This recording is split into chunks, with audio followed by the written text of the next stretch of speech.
I have a very good friend who emigrated to the UK a few years ago, and he sent me some videos yesterday. He went to the beach. Looks like you have great weather at the moment. The weather has been very, very pleasant, yes. There are lots of people who have suddenly decided that anything approaching 30 degrees Celsius means death. But for the rest of us, it's really pleasant.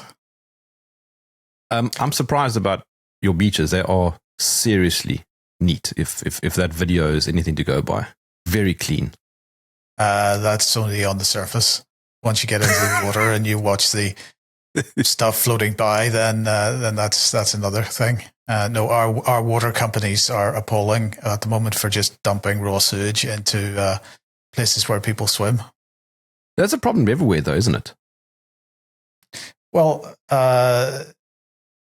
I don't know that it is quite to the same degree. I mean, I don't know, but in this country we have a really special arrangement with these big corporates where we basically said we're going to privatize water, or we're going to privatize electricity, and in fact, all we did was privatize the retail side of things. So or at least in the case of water, we just permitted them to extract profit and dividends for shareholders, and we did not in any way require them to actually invest in infrastructure in the meantime. Sorry to mention it again, but of course it is such a big issue because we have increased our population by so many extra millions in the last number of years, but we haven't provided any additional infrastructure to cope with that either. Then things are creaking at the seams, and so instead of treating the sewage properly, it just gets dumped in the sea and in the rivers. You mentioned privatization. That's an interesting segue, because I've been chatting about that with some people the last few days, and they argue that sometimes state ownership of various services is superior. It depends, and I think the idea that privatization is what you imagine it might be is completely wrong. So, for example, with water, it doesn't create an open marketplace. So if you live in the southwest of England, you have to use Southwest Water. I mean, it stands to reason, but I think a lot of people don't necessarily consider it in those terms. So with water, which is what we are talking about, the privatizing doesn't actually change anything for the consumer in terms of what they get. Except the price. Well, exactly, except the price. So in every regard, or at least the two important ones, which is first of all, what are you getting? And secondly, what are you paying for it? The state still, it's not exactly controls, but certainly on price, they have the ability to introduce caps or taxes or tariffs. So therefore, what you're paying for can, in large part, still be dictated by the state. And you don't have any choice in terms of product. So one big topic at the moment in the UK, and what should be a big topic anywhere else in the world, is the introduction of fluoride into the water, which has been covered on a number of interviews by UK Column. And even if you think there's benefit to consuming fluoride, which even if you know it's a byproduct of an aluminium smelting process, nonetheless, if you think it's a good idea, you do still have to acknowledge that it is a medicine, and therefore that turns water into a medicated product. And of course, as with anything medicinal rather, it has to be done on a dosed basis, which isn't or can't be done. If I drink more water than Mike, I will end up having more fluoride, and that may or may not be appropriate. Isn't really, is what I should say. So there are lots of issues with it, in that actually handing over what they're describing as privatisation is a complete misnomer, and so nobody wins except for the people that run the companies and receive dividends from them. I think it's been a disaster, which was fairly obviously going to happen anyway, and I'm struggling to think of an example where that in some way isn't actually the case. It's the same with the railways to a certain extent, in that you don't really have a choice, I don't think, between different companies to pursue the same route. It's the same as if you live in a particular place, you have to get the water off those people. So yeah, bit of a joke, but I'm glad you raised beaches. So just to jump back for a little bit, the beaches. I'm biased because I know how much you like to wax lyrical about South African beaches, with which I totally agree. But there are lots of very, very beautiful beaches in particularly the wilder parts of the United Kingdom, and luckily many of them are still very under-visited. But what I would say about those beaches that are visited is that they tell quite a tale about the way in which people behave. And it's not uncommon to go to a large beach and find that 95% or more of the people there are all crammed into one tiny bit of it. And that's, I would say, indicative of the way in which people do stuff. And I can think of a particular beach in South Wales that I go to on occasion. And it's totally fascinating. The beach itself is, I think, over a mile long. And the eastern end of it is always jam-packed with people, if there are people there, if the conditions are nice enough. And then there's a massive expanse of sand, and there's never anyone there. And part of the reason for that is that the jam-packed bit is close to the car park, but also there's a sort of shallow river to cross, and people don't want to do it. But hold on, they're about to go in the sea. Exactly. Yeah, or not, or just be on the beach, but not go in the sea, just get the sunburn.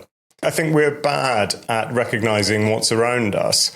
And often, this has come up before, often it does take going away to a different place that does have a different culture, landscape, and all the rest of it to appreciate what you have at home. And I think one of the things about the UK, you just before we started this call, you were talking about going hunting. Obviously, I'm not exactly sure of the setup of that area, but by and large, one of the comparisons with Africa, let's say, is that if you want to go and visit a beautiful wild place where you're going to see amazing scenery and wildlife, mostly you'll have to pay for it. And it's all regulated. You go through gates, you stay in official authorized places and this, that, and the other. Okay, the UK doesn't have the wildlife element in the same way. Nothing's going to jump out of the bush and kill you, probably. But you can go where you want. You don't have to tell anyone, and it's all free. And I think a lot of people don't appreciate that. And okay, the spaces aren't as big, but there are large parts of Wales, the north of England, southwest, even where we are, Dartmoor, Exmoor, and the Highlands. There are huge tracts of land which we have at the moment pretty much unfettered access to. And I think people don't really appreciate that. So sorry that I've drifted a little bit from privatisation. Well, look, let me just say something here, because part of the reason that people don't appreciate it is because it's so difficult to get out of cities, and this comes back to infrastructure again. The roads are usually jam packed, so unless you're leaving at 3:00 in the morning, it can be tricky to get out. So it does take a bit of effort to go to these places. I think it's worth the effort, but that's probably one of the things that puts people the same way that they don't move more than 100 yards from the car park when they get to the beach.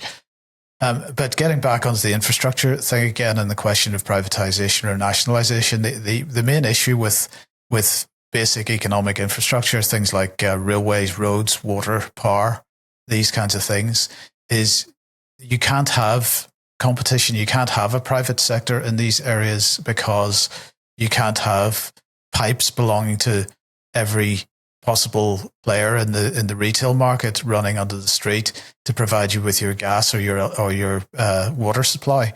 So you've got a basic infrastructure there which can't really be privatized in the genuine sense. It can be handed over to a private company for them to operate it in the same way that a state-owned business would operate it, and it's just as inefficient, but it's even more expensive because they're trying to profiteer from it. But the point here is nobody is then left with the infrastructure, with the responsibility for maintaining the underlying infrastructure. And so what's happened with every major system of infrastructure that the UK has privatized is that they have allowed the infrastructure to degrade, not being properly maintained, or at least doing the absolute minimum to maintain it. They might fix the odd leak, but if we look at the water companies, for example, the amount of water that's lost every year to leaks that they just don't know where they are because they don't know where the pipes go is just unbelievable. So this is the problem that we're left with. We've had the profiteering from the private companies.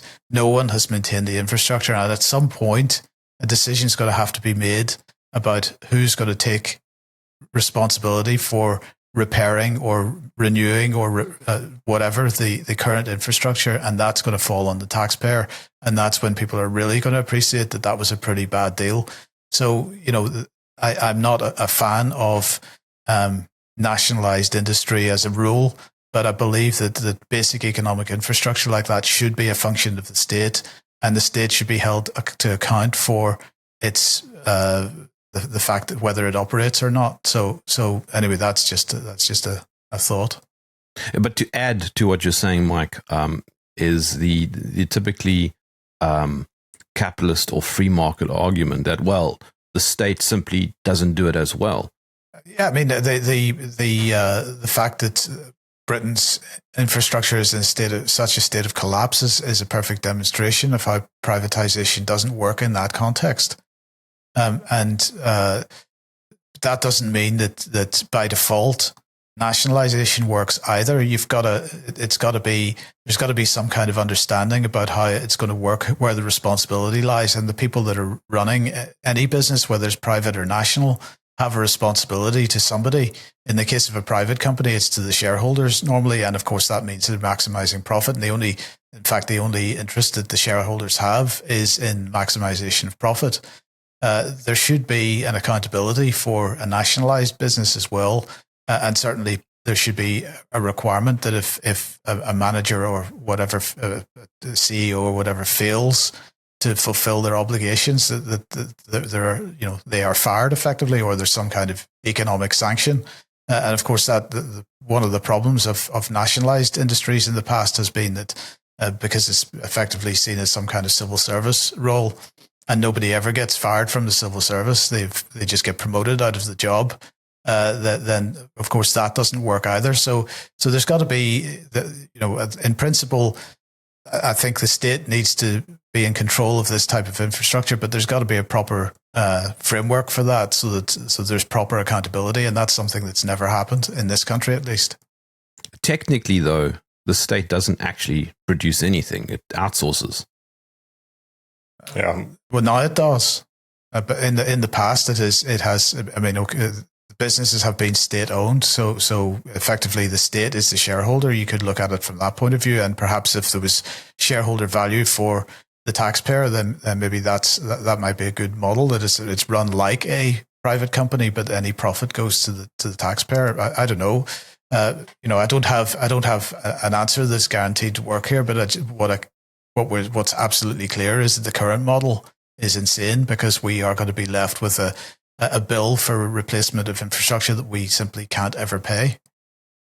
I think you're talking about the point that Jason Christoff was making earlier in the week about a friend of his who built roads in Canada. And I totally agree. And I think if one winds the clock back, then you look at a situation in which roads or railways were built by people who had to maintain them because that was their business. And unfortunately, we've moved into a situation where either the infrastructure has been built by an organisation or an entity that doesn't have control of it anymore because the state has taken it over, and that's created either an uneasy relationship with whoever provides the service on it, which is exactly what Mike's describing, or, and this was Jason's point, the state is paying somebody else to do that, and therein lies, well, I mean, a number of problems, but I think the most obvious one being that organisation, having been contracted to do it, doesn't actually have any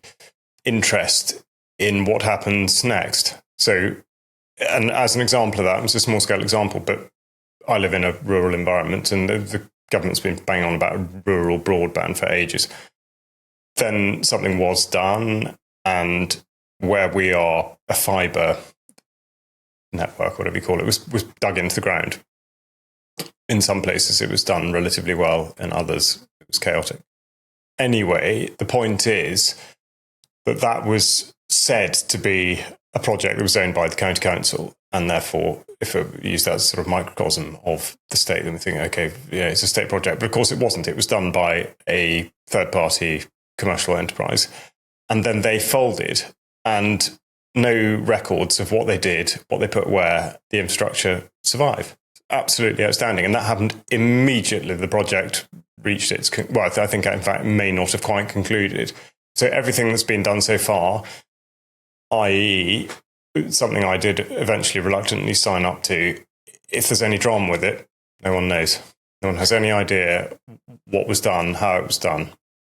So yeah, it's a farce. Another great example of this, you mentioned France. France is another great example of this, actually, because French motorways are generally toll roads, mostly toll roads.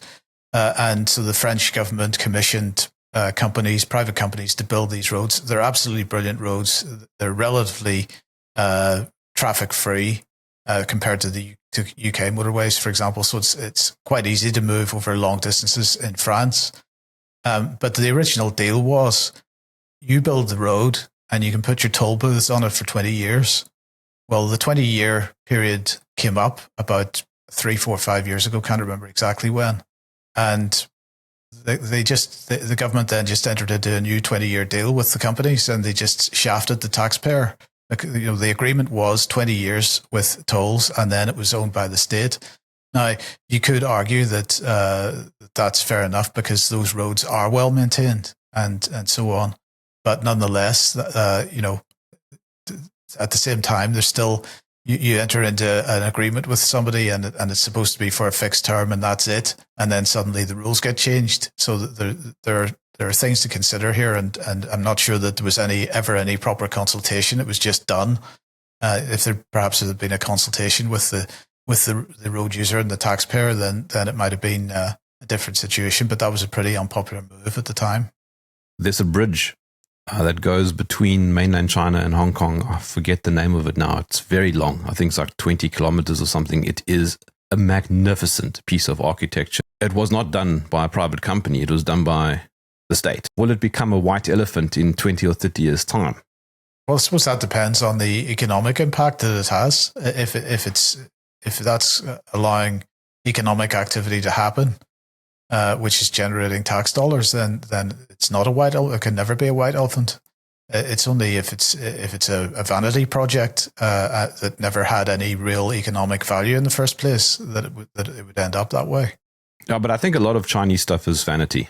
I'm not sure that that's necessarily fair. I think I'm certainly when I look at wind turbines and I think perhaps you could argue that because they are selling those products to other countries. But I mean, you look at some of the really big infrastructure projects like Seven Gorges Dam or whatever, is that what it's called? Three Gorges Dam. Yeah, I mean that has changed people's lives. So it's not just a vanity project. I think they and high speed rail is certainly not a vanity project. For example, even the maglev, well, that certainly was a research project, but it's still working, although they haven't built any more. It's still functioning and it's still operational and so on. So I'm not sure that much of it could be just called a vanity project. Just to be specific, don't you mean the bridge to Singapore? No, Hong Kong. Because Hong Kong is connected to mainland China by land. No, it's not. Do you mean the one that goes under the sea a bit? There's also that one, but there's one that goes over the sea. Right. Okay. No. I was only wondering about the Singapore one.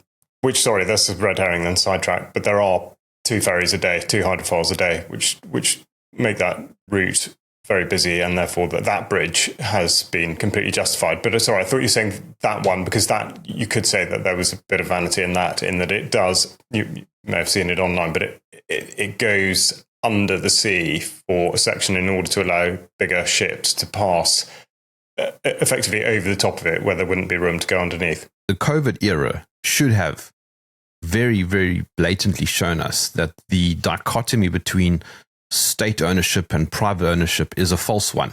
It's a fake binary because technocracy is really not about either one of those. It is this merger, which Ian Davis refers to as stakeholder capitalism. Yeah, I mean, this is the global public-private partnership. We've seen the rollout of PPI and PPP projects over the last 40 years or whatever, but what we're starting to see now is something which is order of magnitude bigger and worse. And it's not just a merger of state and corporate. It's state, corporate, and Tony Blair's third way. All the NGO, think tank, charity sector as well. It is a total merger of everything.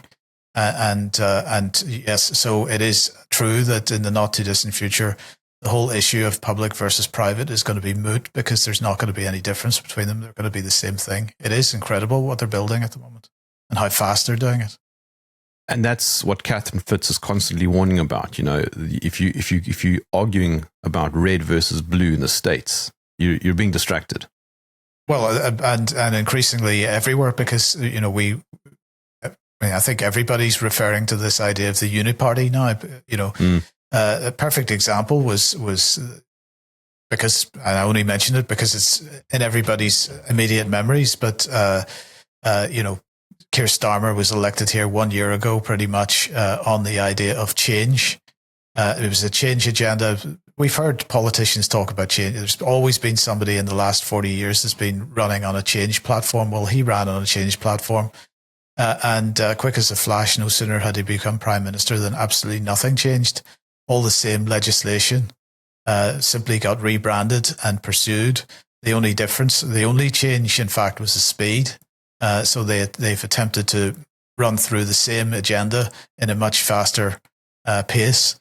And so there's absolutely zero change. And it's a perfect example of how the uniparty works because policy just continues.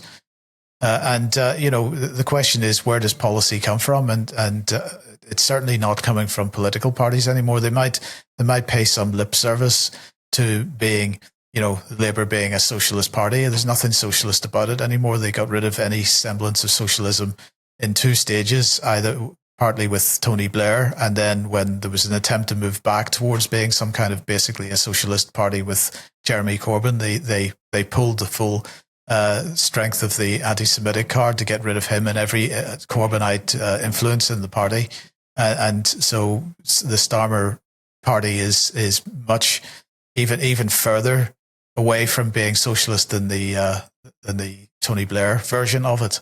So it's been an incredible operation to change that. So if we're talking about a change agenda, maybe that's where the change was. But nonetheless, the Tories even reform in some respects, but although we haven't really had any indication of exactly what kind of policies reform will pursue, because they haven't really published anything yet, and so they're mainly talking about the issues that are most motivating the general public, like immigration and so on, but they're not actually getting into the nitty-gritty or the weeds of actual policy at this point.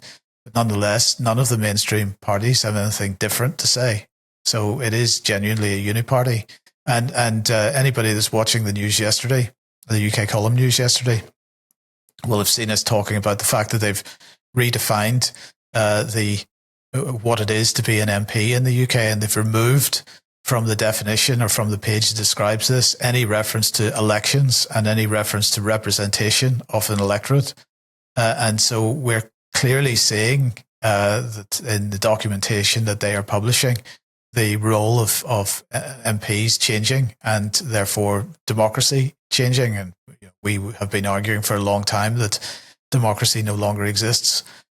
We only have dictatorship. And I think a dictatorship run by a uniparty is exactly the model we're looking at. So basically an election is just moving the chairs around on the Titanic. That would be a reasonable way to put it. Or do you think that's unfair, Charles? No. I think there's probably a bit more to add to it, in that what it does is it provides the public with what they think they need, which is the opportunity to influence what's going on in their country, and therefore they, to to a great extent, excuse things that continue to go disastrously wrong, or to prolong the Titanic analogy, to strike the iceberg or whatever it's supposed to have done. I think the election process is it's just another part of the theatre. If we didn't have elections, I think people would far more readily understand exactly what is happening. But because we've always got this transition, just going back to the plan for change thing, it's fascinating now. You read any government document, and exactly like Mike says, the policy is the same, the legislation is the same, everything that's coming is the same, might be dressed up in a slightly different way, and the pace is different. But you see this tagline under Labour's plan for change, which is meant to convince the reader that this is happening and it's completely different from what would have happened if they hadn't been there. And it's the same way in which the changes that were made during the 2020 to ever after, the sort of due to COVID bit, due to the change of this, that, and the other. So there are many elements to it. I had an insight recently. I went to an event that I'll be reporting on, but it was an event that describes itself as being about regenerative agriculture. Of course, it's not really about regenerative agriculture, but I listened to a discussion that was chaired by somebody called Henry Dimbleby, who's son of one of the broadcasters, I can't remember which. He has worked with 5 successive governments to advise them on food and food strategy, qualified as he is by having run a restaurant. And he was speaking to a former government minister called George Eustace and a former boss of Sainsbury's called Justin King. And it was fascinating because they were all agreed that the government was the problem and that farming was suffering because the government wasn't providing any long-term solutions. Then we had the climate stuff and all the various bits that were rolled in to create this very complicated web that the government had apparently made a mess of. So they seem to be agreed on that. And then as a sequitur, they described the government as being the solution. And everybody in the audience seemed, as far as I could tell, to be thinking, yes, this is right. We have absolutely no evidence that the government can and will create the right conditions because they never have, but we're going to continue to back them to have a go. And this seemed to be the theme throughout a lot of the talks at this event, which I'm not surprised by. I mean, I didn't go there and think, oh, crikey, this isn't what I thought it was going to be. I knew exactly what it was going to be. But it's very interesting to see people sit there and talk about it like that, and particularly to hear Justin King, who's ex-Sainsbury's, talking about the way in which the relationship with government worked and how government really, especially if they've got people like Dimbleby there, who's not an expert in how to produce food. And again, okay, sidetrack, and I mentioned this last year, and it might seem unfair, it might seem petty, it might seem personal, but it is true. They all sit there and talk about health and highly processed food and this, that, and the other, and they're all considerably overweight. And I know it seems like an unkind point to make, but seriously, where does one draw the line? There's only so long you can talk about this sort of thing without actually doing any of it yourself or setting an example. But this seems to speak to the wider problem. So King at Sainsbury's was talking about a supermarket leading the consumer rather than listening to, as though there wasn't a situation in which the consumer might know enough to be able to demand such and such a thing from a food producer. And that in turn is informing government policy. And that's very obvious now because they've set up something called the Food Strategy Advisory Board, which is entirely populated by people with big industry interests.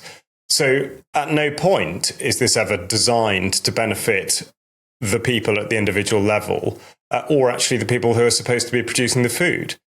It is a system that perpetuates, and this again is this sort of public-private partnership, and the Uniparty is absolutely a part of it, and the way that the civil service is informed and pushed by a sort of combination of commercial leaders and so-called think tanks means that it's an absolute stitch up. So I go back to the point about the 4-year cycle, 5-year cycle, or less, whatever it is for elections, where people are presented with a totally false choice. I don't mean false choice between voting red or blue. I mean a false choice as in that they think they're actually choosing something. And they're not. They get no choice. But that's what Noam Chomsky said. You keep people controlled within a parameter, and then you encourage lively debate within that parameter. Exactly, totally so, yeah. And then this is what's such a joke, to see people going to an event that's supposed to be about regenerative agriculture and letting nature take over. And yet every single stand there is about letting somebody else do the work that nature's supposed to be doing, and to have some sort of input, whether it's through some government scam/scheme or commercial enterprise that come on and sort this out for you. So yeah, it's a massive diversion, red herring. A good friend of mine, Farmer Angus, who I know you know, Charles, is a strong advocate of regenerative agriculture. Yeah, he is. And he actually knows what it means, and he knows how to do it. And further, he understands that if you do it properly, then it works as a business. It works for the land. It does improve the environment. It creates a healthy situation for the soil, for the livestock, and for the people that eat it. I mean, it is not that complicated. And it's how things used to be done before, as with anything that's been tinkered with, before greedy people saw opportunities to subvert the way in which things can be done naturally with minimal inputs and minimal costs. I, for the longest time, was part of the sort of free market mindset. I mean, I read Adam Smith and Rothbard and Mises and Murray. No, not Murray. Is it Hayek? Sorry, Hayek. And a little bit of Milton Friedman too. But you come to realize, particularly when you think back to the COVID era, that it's just all kind of academic wankery. It sounds great on paper, but reality is a lot more complex. I think. Well, I don't know that the reality is more complex. I mean, I think the wankery, as you put it, is can be made as complex as you like, and they often do. I think at a very basic level, economy is about providing something that somebody wants, producing something. I think with respect to food production, that the idea of producing something that people can live on has been replaced with just profiteering. And you know what? It's a very interesting conversation, I think, with someone to ask the question: are you producing the food that you're producing in the way that you're producing it, which is effectively devoid of proper nutrients? Because you know that for somebody to get the level of nutrition that they might need, they have to therefore buy more of it, and therefore you can profit more from it. The problem with regenerative farming, as far as this type of mindset would be, is that, of course, if you're producing much less, but it's much more nutrient dense, and therefore people don't need to eat as much of it, they can't sell as much of it. Now, then you get into the question of whether you can charge more for that. Well, at the moment you can, because it's a minority project, it's a niche thing, and people are willing to pay more for it. But if it were ever to become once again a sort of the mainstream, then the question is how you make it pay. And if you're only looking at things from a corporate standpoint, and you're wanting to maximize profit, rather than from an industry which is based on the small family farm, where actually people just need to make a comfortable living, and then it becomes that's where the complexity starts to come. I mean, I would love to see more farmers take the risk, and because I mean I get it. The current farming model it only works if you're massive corporate, And so if you're a small farmer trying to play in that game, in that pool, you're really struggling, and you're therefore absolutely reliant on government subsidy of whatever form it is. And so they are the small farms or the medium-sized farms that we're seeing at the moment are therefore pulling more and more land out of food production in order to get involved in these renaturization schemes, because that's where the government subsidy in the UK is at the moment. And of course, that then puts people more at the behest of the big corporates, hyper processed factory food industry, and this is a very bad place to be going. I would like to see some farming. I'm not going to underestimate the risk. I would like to see more farmers take the risk of stepping away from that model and actually thinking about how they might produce high quality, nutrient dense food that in the short term, medium term, at least they can charge more for. And it's going to require more people. You were speaking to Ivor Cummins last night. That went out last night, wasn't it? And the basis of that discussion was, if you're not well, you can't fight, you can't resist. If all you're doing is spending time dealing with your health. I sort of touched on this last week as well, but I hope there's been a good response, a good audience for that discussion. I've been disappointed in the response that we've had to similar discussions from other people in the past. We have got to. This goes back to this whole business of looking after ourselves first. We've got to appreciate that in the past, a larger proportion of our weekly, monthly income was spent on food, and we have got used to the trade-off between cheap supermarket rubbish that we consume that fills a hole that makes us feel as if we've eaten something, but doesn't actually do us any good whatsoever. We've chosen that so that we can take our 2 holidays or 3 holidays a year in foreign countries. And we've got to start making the right decisions. And one of those is to look after ourselves. And that might mean actually supporting farmers and encouraging farmers to take the right steps and going towards a more regenerative model instead of this mass food production thing where they're totally beholden. Let's grow some wheat. Well, actually, how much is wheat selling on the global markets at the moment? And that model has to change because those farmers are on a hiding to nothing. They're reliant on the state. The state can withdraw the money at any moment. And they're, in fact, at the moment, as we know, pulling land out of food production in order to get that government subsidy. And as soon as you've got a farm which is no longer, its primary purpose is no longer food production, then what's the point of it? So anyway, that's my thoughts on that. I mean, I agree with you. My complexity comment was more around the idea that public bad, private good. That dichotomy that we've seen over the years is just simply not realistic. And we can certainly see that now with the sort of the stakeholder capitalism, the public-private partnership concept taking hold in a very strong way now. That it is more nuanced. Maybe nuanced is the better word. But absolutely, and part of the problem here is that one is seen, because it's so ideological. One is seen as being left wing, communist, if you like, and therefore no, we don't want that. And the other is seen as being capitalist and therefore good.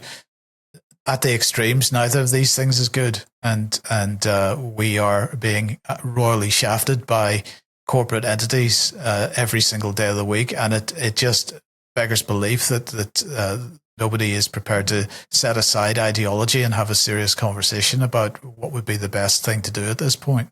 The comparison that Angus made was a really good one. He talks about the food to his workers and says, well, in actual fact, the beef that we sell by weight costs less than the potato chips that you go and buy in the shop. And you get a hell of a lot more nutrition out of it. And you'd always be surprised. We talk about nutrient density. What does it actually mean?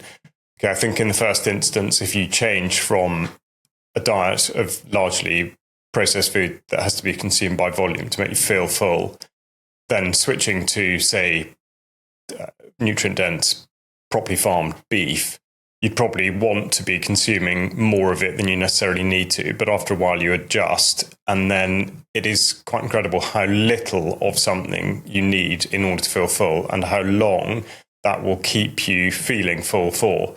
So I think the whole way that we, the sort of 3 squares a day, for some people, yeah, okay, maybe that absolutely is what they need to do. But I think people don't even recognize the signs that they get from their body, and people can't distinguish between what is hunger and what is just a blood sugar low, and how long you can be sustained for by a particular food. Okay, there absolutely are issues with one size does not fit all, and I think there are a lot of different things to look at in terms of metabolism and the way your blood type informs your digestion and all that kind of thing. But the principle of it is that food of the right quality, the right type, goes so much further than that doesn't.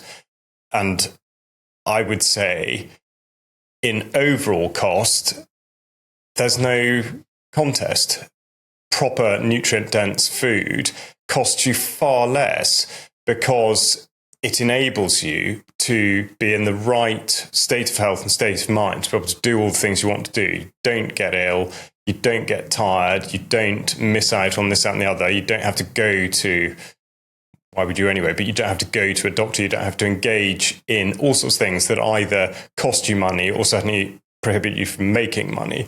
So I think that's how people need to look at it, rather than the upfront thing of, oh, well, I could buy something I can stick in the microwave for X amount, or something next to it that I know has been produced properly, which appears to cost more. So, but it is a transition. I think it takes a while to work that out and to understand your body's response to any of these things, and conditioning your way into a behaving thing, which reminds me slightly of what James Walton was talking about with his prepping discussion.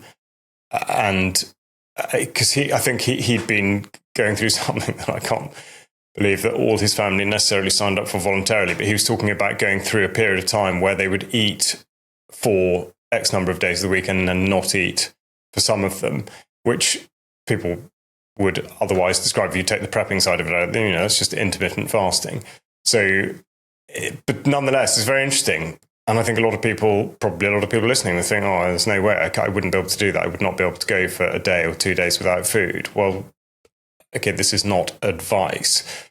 But if you are interested, then look into it. I mean, personally speaking, it's something that I probably didn't think I'd really wanted to do, but it's very achievable. And it is really interesting. And I think it does have a beneficial effect on the body. But again, that is not medical advice. So try these things, but not necessarily under the label of prepping. You don't have to think, oh, well, God, you just never know. I might have to be stuck in the woods for a day or 2 days. Rather more, just think, well, why don't you just embrace that as a system of life? And then if you do get stuck in the wood for a couple of days, you're already adjusted to it, and it's fine. Yeah, but that's what he says. He says prepping is just a term that was coined years ago, but effectively it's just a lifestyle. It's about thinking about how to approach certain events, which is something that we all talk about anyway. It's solutions-orientated thinking. Yeah, totally. I mean, this is it. But I still, well, he markets himself or his product, his website and all the content as prepping, or that they are preppers. And yes, of course, he's quite right to go into the whole language element of it, because I don't think it does describe at all what it is that you're doing. To me, it's simply a process of living how you should. And if one of the consequences of that is that if there is a shock to such and such a system, you might not even know about it. Doesn't make any difference to you, rather than thinking, okay, well, I've got a bag pack for that, and I've got a freezer for that, and everything's a sort of what if. I don't think any of it should be a what if. It should be, this is how I live my life. Well, I mean, a personal anecdote is my wife and I were at a music festival, I don't know, a year and a half ago, whatever, and we camped. And while setting up the tent, I accidentally slipped and I stuck my knife into my hand. So I've got a scar here now from it. Now, if you don't know how to handle a situation like that, you're in trouble because there's a lot of blood and you get lightheaded very, very quickly. And the whole thing just becomes very complicated very fast. Yeah, but that's what I mean. I mean, that should be part and parcel of life. Everyone should know that stuff from the earliest possible time. Because that can happen. I mean, you can do that in the kitchen. I wouldn't put a label of prepping on that. That's Charles says, that's just life. And actually, prepping, a lot of what just means preparation. Yeah, but it has this connotation that you're prepping for some major disaster. You know, I think a lot of what is labeled as prepping is actually just living and something that these are skills that we used to have. They're skills that we absolutely should have, that we have removed from ourselves by giving ourselves up to to automation in many ways, and to the state provided healthcare system and big pharma. So food, health, these types of things. This is again comes back to the conversation we had last week to some degree. These are things that we should view as being areas of personal responsibility and something that we can control in our own lives if we choose to do so. And so, you know, it's a matter of choice about who we decide is going to be responsible for these things. And if we're going to outsource that ourselves to the state, that's perhaps not the best form of public service that we should be encouraging. And we need to relearn these skills. That thing with Facebook and the gathering of data to influence the American election. Can you remember that whole thing? It was around 2016. Yes, Alex Creel wrote about it, and I can't remember what it. Yes, I know what you mean. Steve Bannon was part of it. Damn it, I've gone blank now. Are you talking about Palantir and No. And Zuckerberg was still held in front of Congress to ask about it. Cambridge Analytica. Cambridge Analytica. Right. Yeah, Bertie Nicks. Yeah, sorry. Yes. Yeah. Well, yes, but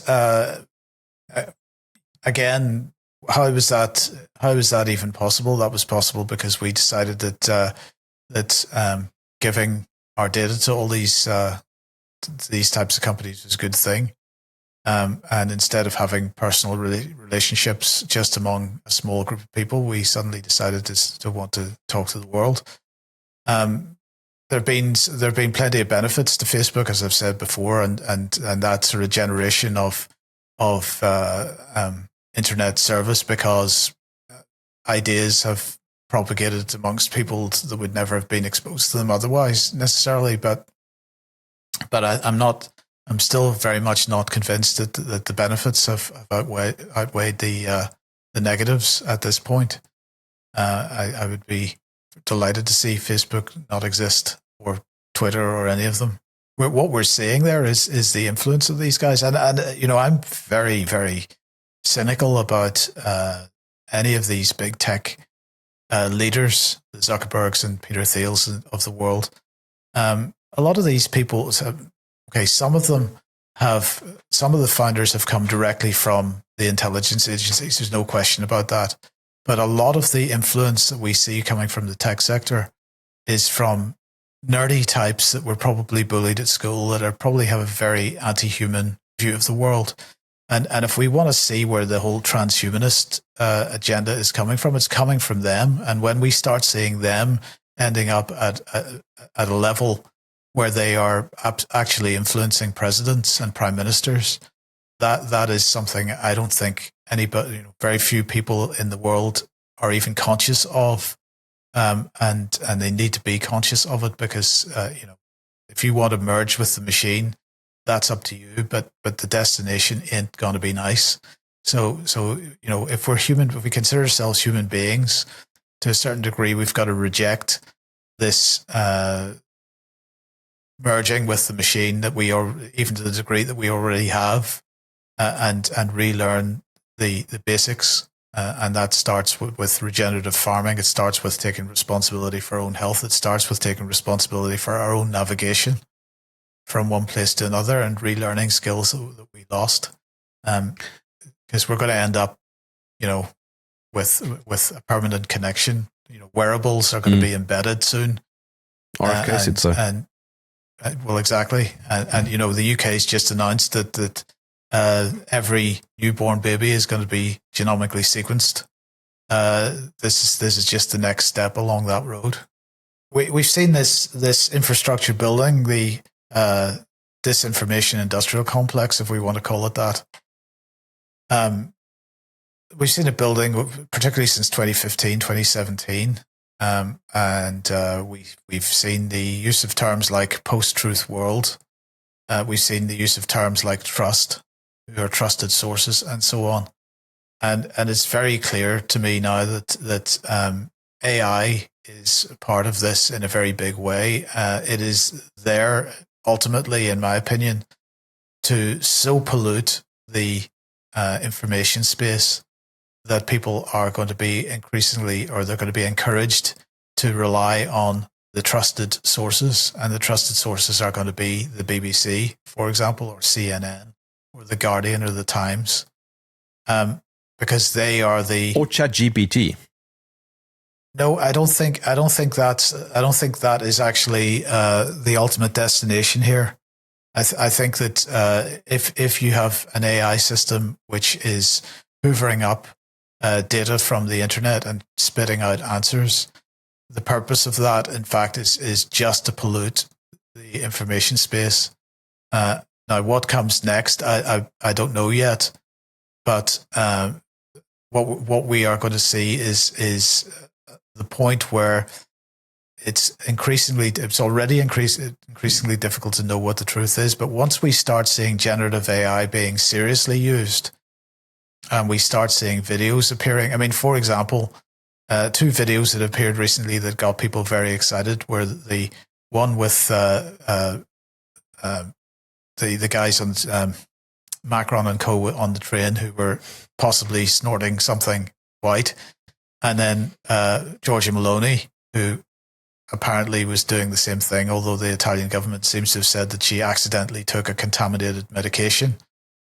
But anyway, there has been, evidence of these people effectively being off their heads at various times. Now, in the not too distant future, generative AI is going to get to the point of being able to produce videos like that, which look absolutely convincing. And for somebody that is outside of the system, it's going to be very, very hard to work out or discover whether that is a real thing or not. And I believe that's the main purpose of this version of AI that we're seeing at the moment, because we've got to remember it is artificial, but there's nothing intelligent about it. So it's a marketing exercise, but it's got a purpose at the end. And the purpose is to so pollute the scene that we're going to not us specifically, but people are going to be encouraged to rely on the official sources as being the only reliable, trustworthy source. So trust has been something, the Trust Coalition, the Trust this, the Trust Project here, Trust Project there, that's been trust is been developing over the last number of years, and we're going to see that accelerate. So that's basically, I think, where we're going, and we got to start thinking about how we're going to deal with that now. Do you remember a few years ago when Jacinda Ardern said on TV that the government should be the primary source of truth? Yes, I do. Maybe that was a fake video. She genuinely said it. Well, you think she did, but maybe it was generative AI. No, I believe she did say that, and I think that is giving an insight into exactly what's in their minds. It really does, right? And this is something that people have got to start appreciating, that large proportion of what they see is intended to create it is applied psychology being used. It's intended to create a psychological effect on somebody. It's intended to make behavioral change, behavioral insights, behavioral this, that, and the other. Isn't about encouraging people to take a vaccine.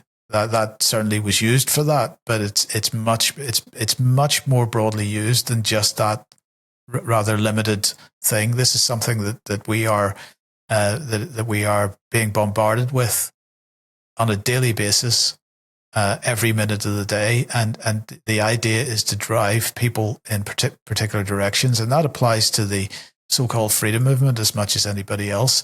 One of the real issues with social media is the data collection aspect of it, as you say, and they have been for many years now from the beginning. That's why it was set up in the first place, pushing out little bits of information just to see how people react to those. But it's done in a scientific way. It is a scientific dictatorship that we're in, a technocracy, if you like. And so we've got to consider that every time we see something on the internet.